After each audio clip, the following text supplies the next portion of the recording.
Welcome to our presentation. Our presentation is on hybrid education.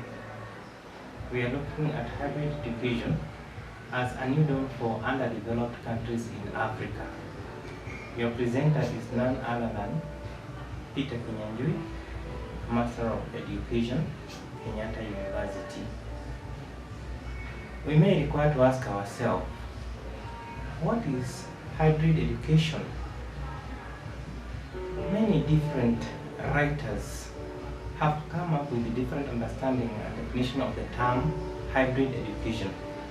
But in our course, we are going to look at hybrid education as a learning environment that either combines teaching methods, delivery methods, and media formats, or we can include all the mixture of these.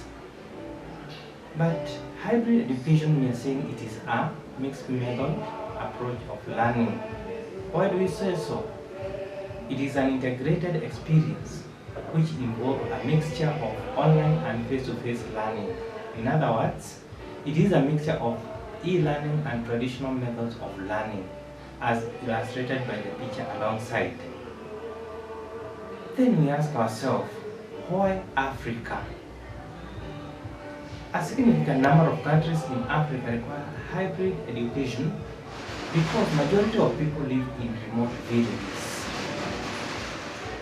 where the transport and communication are still underdeveloped. In such environment, there are almost no choices for children who want to further their studies. That is why during COVID-19 interruption, most of the African children remain at home, almost doing nothing. That is according to the World Bank 2020. Africa is a very important place for us to study.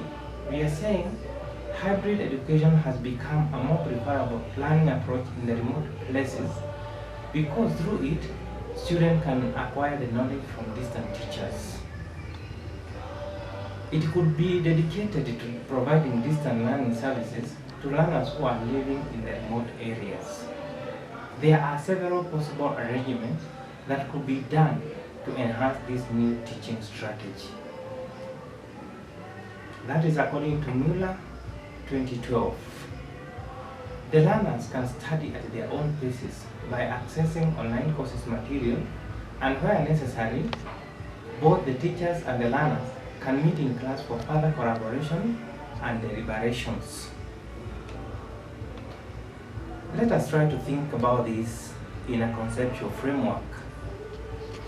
We are talking of hybrid education as a way between face-to-face and e-learning.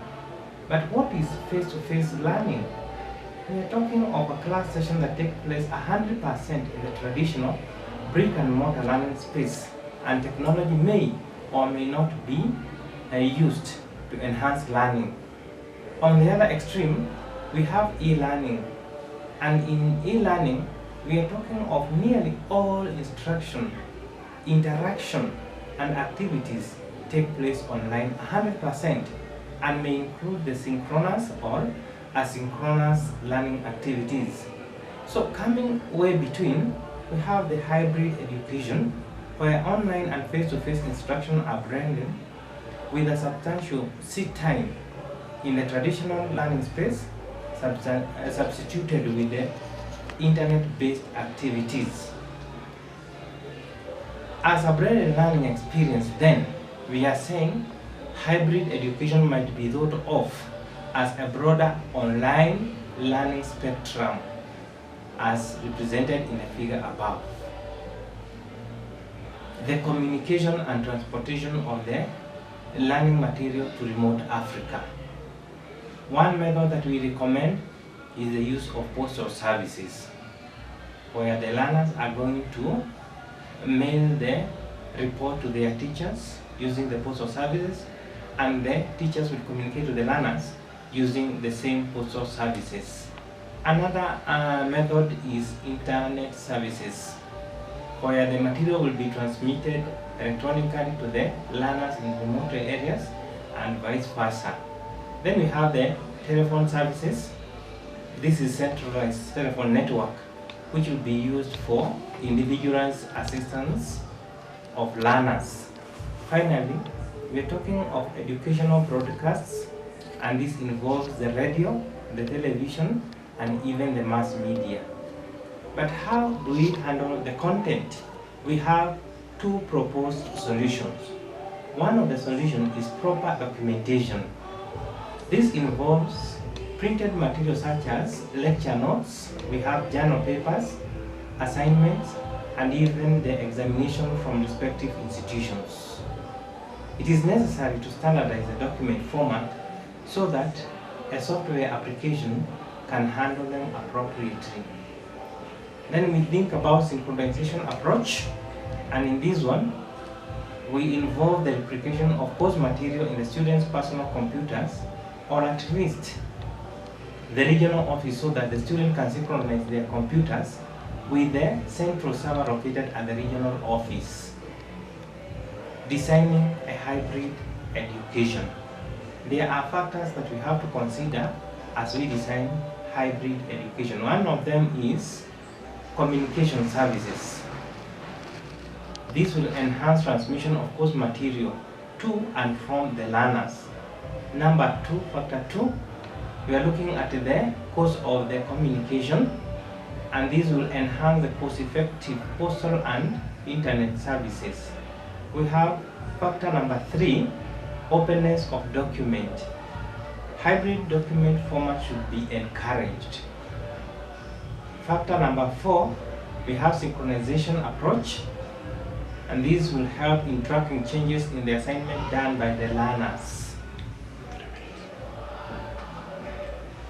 In summary, we are saying, however limited capacity, learning in Africa should be switched between fully remote and fully in-person model as represented in the picture alongside. This situation is likely to continue, especially in the underdeveloped region and pandemic prevalent areas in Africa. You can be able to see we have fully in-person model, that is face-to-face. When the learning stopped, everything was at zero. Learning was at zero.